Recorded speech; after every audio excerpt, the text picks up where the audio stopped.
Hello friends. So yesterday we defined what phoneme is.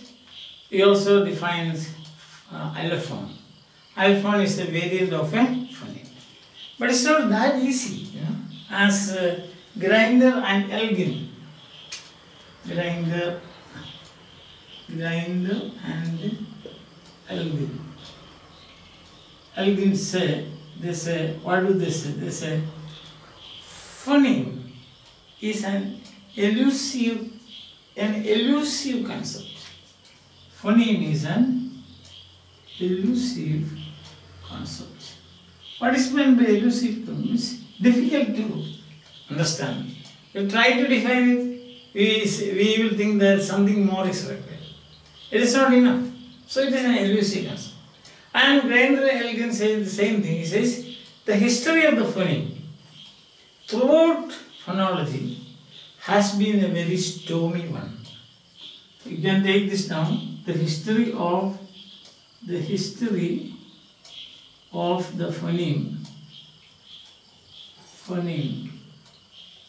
throughout phonology is a stormy one. Why stormy one means? The history of the phoneme throughout phonology has been, is a stormy one. Throughout phonology, history is a stormy one. Why? What is stormy means? Lot of discussions, disputes and so on. It has been. See that? This is a stormy one. That means there are many schools and each school brings before you certain aspects, but certain other aspects are left out. As in this case, elusive concept. See? So what you have got is, first theory is, you have got what is called Mendelistic theory or psychological. Yes, Mendelistic. This is the first theory. First is the Mendelistic theory. Mendelistic or psychological theory of the phoneme. What is this Mendelistic theory or psychological theory? It means, we have seen, I think before this also I told you, they see phoneme as an ideal sound. Phoneme is an ideal sound for them. Ideal sound. But something that we humans cannot realize. This is what Edward Sapir says. Edward Sapir. You might have come across this name. Edward Sapir. He, and also the Polish linguistic circle. Poland, yes, linguistic circle. They also they come to this point that they say that this is a phoneme means an ideal. What did I say?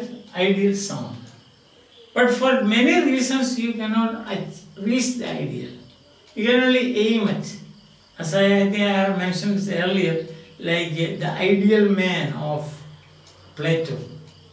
Plato has everything, duality of existence. In the first level of existence, everything is ideal. And what you see here in this world is, what you find is copies. That's what he says. So in the same way, the ideal sound, the perfect sound, but you cannot reach this perfect sound. Why? One reason is that nobody can produce the same sound a second time. Let's see. If you produce per, now I said per, and then next time when I say one more per, that will be different from the first per. Nobody can produce the exactly same sound for the second time. That's one reason. Second reason is the environment in which it occurs. Example, I will tell you, per is what is per? Per is a bilabial, voiceless plosive. Right? You have to say like that. P, like this. But what about cup? Map. What happens to the P there? There's no portion. Cup. We don't say cup or map. We don't say. That will be very strange if you say like that. Map, cup. Please give me a cup of tea. You don't say. See the difference.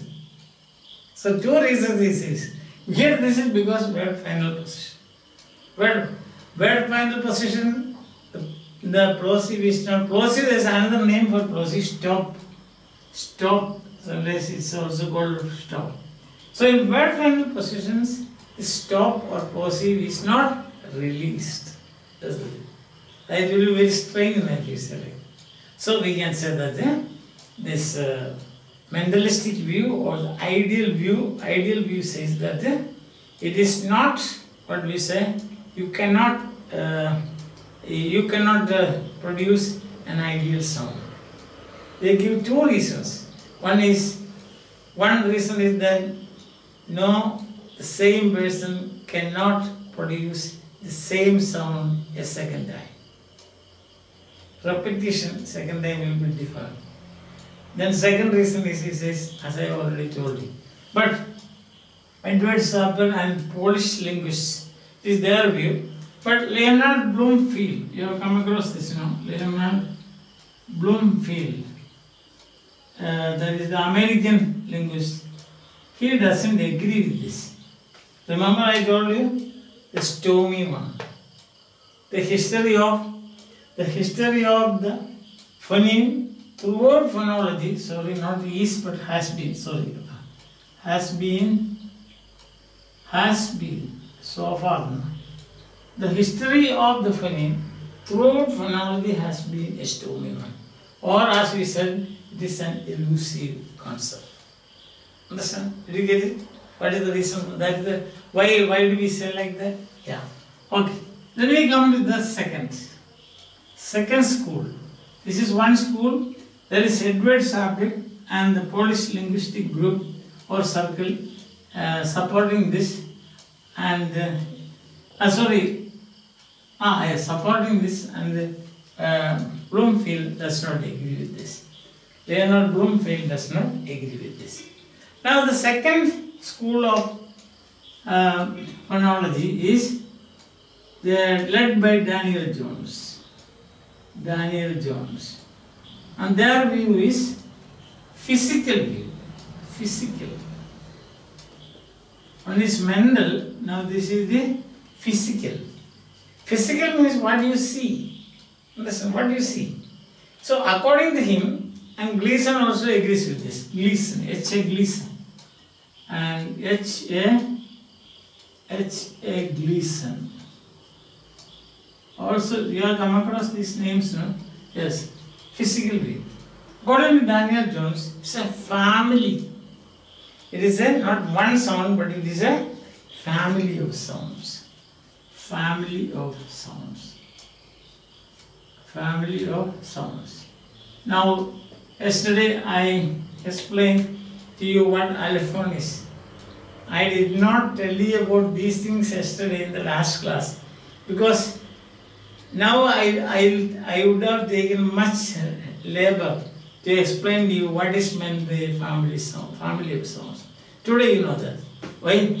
Because when you think of per, you think about not only per but all its variants. All its variants. A sound has got a multiplicity of variants. Depending on the dialect in which it occurs, style in which you speak, depending on the speaker, depending on the occasion, depending on the phonetic environment, means the background where, just now we had that example, cup. Understand? So, per all the sounds, they have their variants. These variants are called allophones. Allophones. Yesterday I told you an example also. Human beings, there is an ideal human being and we are all variants. Understand? Like that. So here, It's a family. That's why he says it is a phoneme is a family of sounds. A phoneme is a family of sounds, not a single sound. And Gleason says the thing, it is a class of sound. Gleason says a class of sounds, not one or two.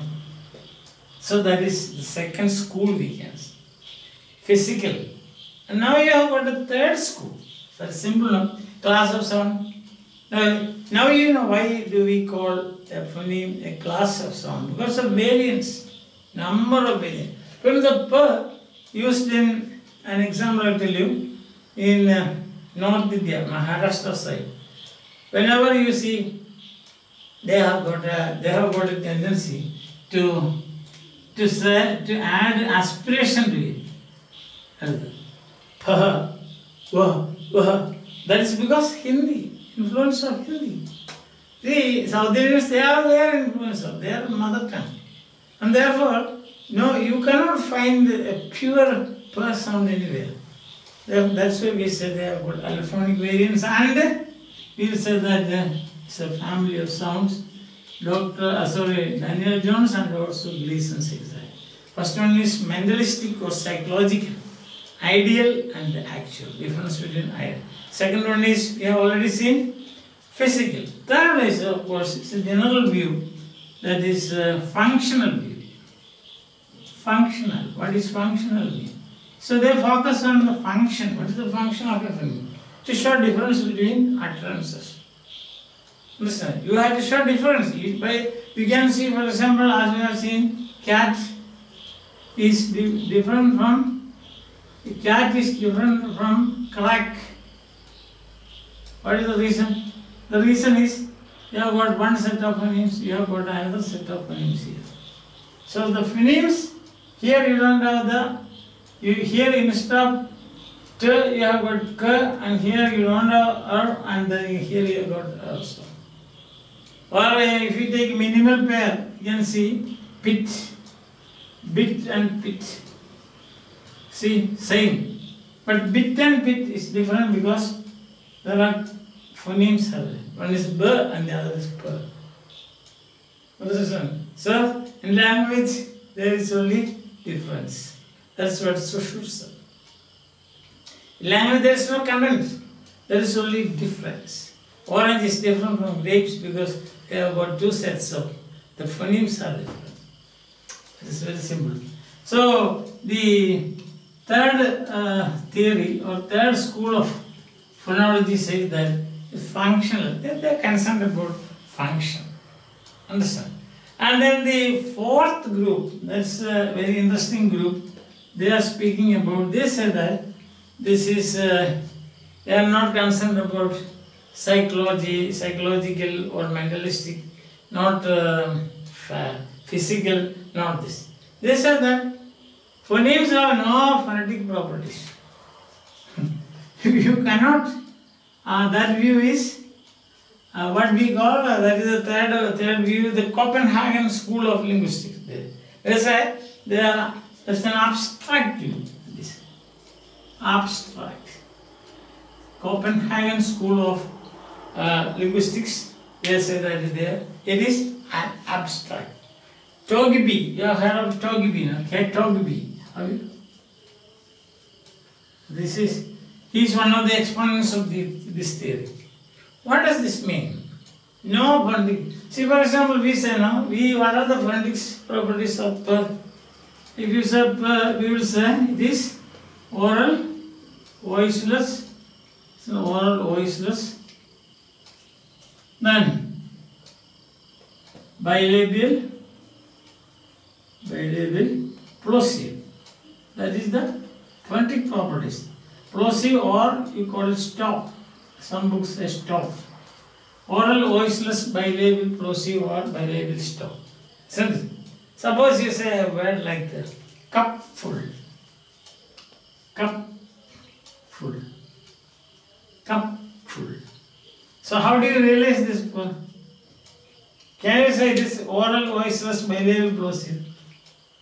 No. Why? All the phonetic properties, they disappear. Instead, what do you find this? You get a cup full. Labiodental. It is labiodental sound. Place of production is. Other things are common. Here the place of production, not bilabial but labial. So what is the surety in describing phonemes based on phonetic properties? So you cannot say like that. Understand that? This is the difference. So as we have already seen yesterday in the last class, we saw L, feel, and girl. See? Same, you will say this is lateral sound. Understand? You say like that. Alveolar, lateral. But then what about girl? Girl, can you say this alveolar?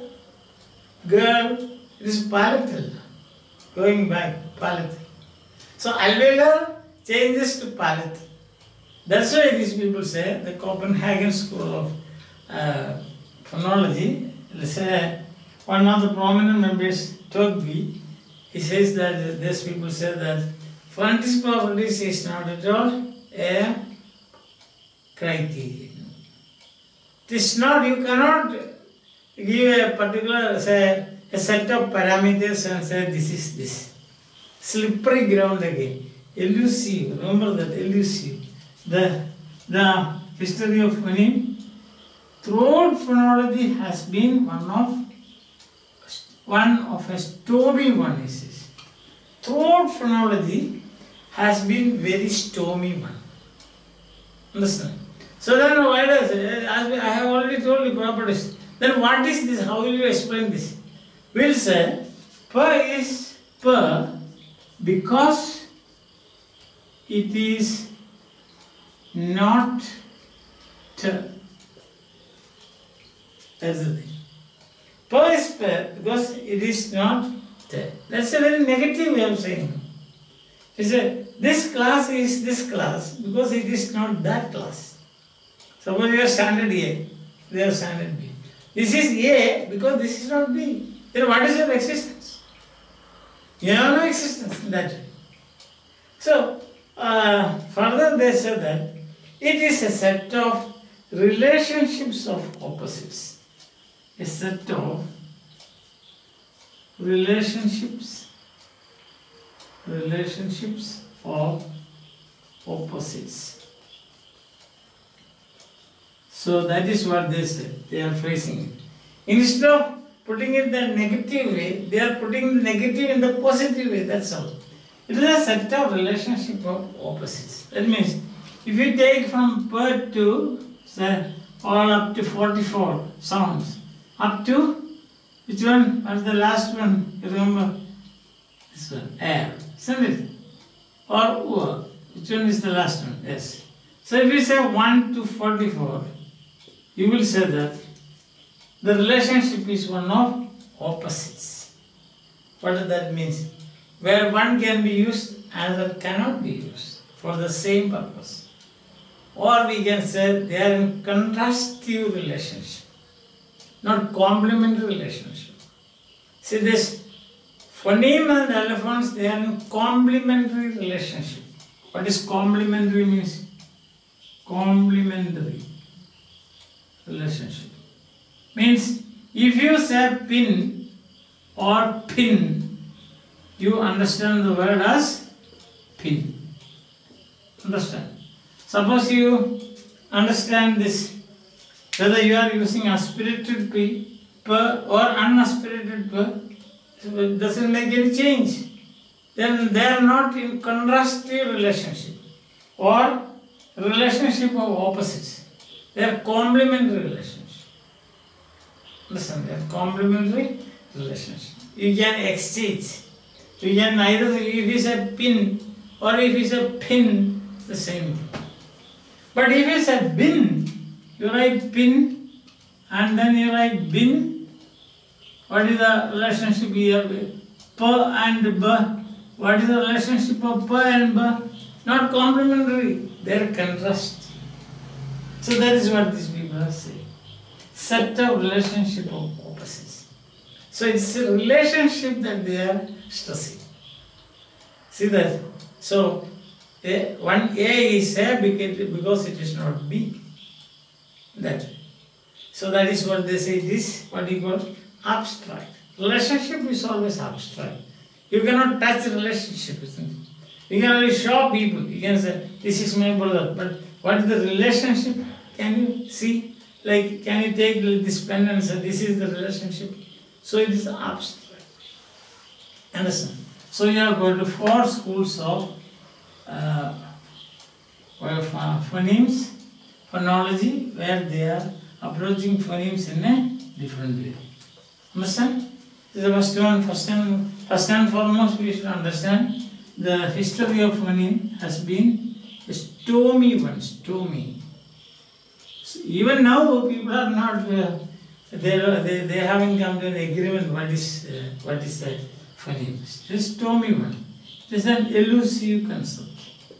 Means unable to put it within your pocket, or you cannot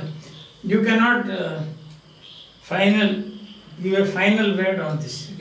This is phoneme economics. As you can see, these different points. And then you see the first one is mentalistic or psychological view. Second is advocated by Edward Sapir and opposed by Leonard Bloomfield. Then you have got the second is the physical view. Physical view, you saw the supporters, the exponents are not Edward Sapir, but who are those people? Daniel Jones and Gleason, H.A. Gleason. Daniel Jones and that means it's a family. It's a family or class of sounds. Here it is an ideal sound which you cannot reach, you cannot attain. You cannot reach, you can only try, because of reasons we have already seen. No need of repeating and boring you.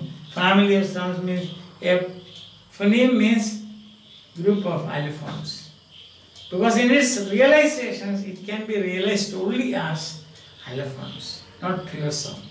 And the third point we have seen is functional. Functional means this is function of a phoneme is to show difference between utterances or words. Understand? And how do we know this?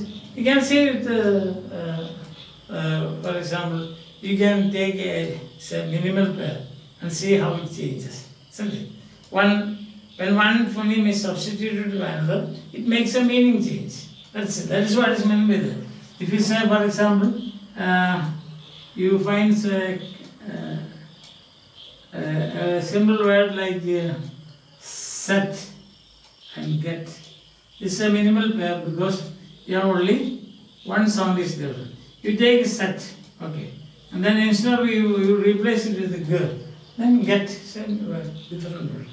So when one phoneme is replaced by another, if there is a meaning change, that means it's a different sound, this function, and it changes the meaning of that. And the fourth theory or the fourth school of we have seen abstract. Abstract means they don't concern about Togby, yes, the Copenhagen school of phonology. They say that it is you can't describe something on phonetic properties. It's only a relationship, and the relationship is contrastive in nature. Something like the functional variance. That is contrastive, or this is the relationship of opposites. Understand? That's what. So, with this, I think we can conclude our discussion on phonology at this level. You can, if you want, further go on with generative phonology and so on, but that is not that. Later we will see that. Yeah, I think that this, but my lectures on this phonology and phonetics, etc., will be very useful to you for UGC NET also, not only for your exams at the UG and BG level, but UGC NET also. But there are many concepts that we are discussing now. So these definitions, etc., will be very useful to you, and therefore I would say that you subscribe to these videos, because I will be again, this is not my last lecture on phonology also, it will continue. See, phonology, there are many topics like distribution, syllabic consonant, what is a syllable, what is coda, etc. etc. Not coda, but coda. That coda, isn't it?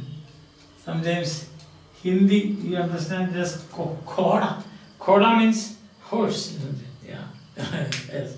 So I would say that I would suggest that you subscribe so that whenever I upload a new video, you will get a message. Understand that? It will be a good idea that we go together. And if you have got more doubts, so if you want me to expand this further, say like generative phonology and so on, you can just put a note to this video. When you watch this, then I will see what can be done for that. If it is required, if not, for the time being, it's good to know what is the generative grammar is there, generative phonology is there. Some such things are there, so it's good to know about these things. Understand that? Okay, so fine. Have a nice time. Enjoy your day and subscribe. Okay, bye.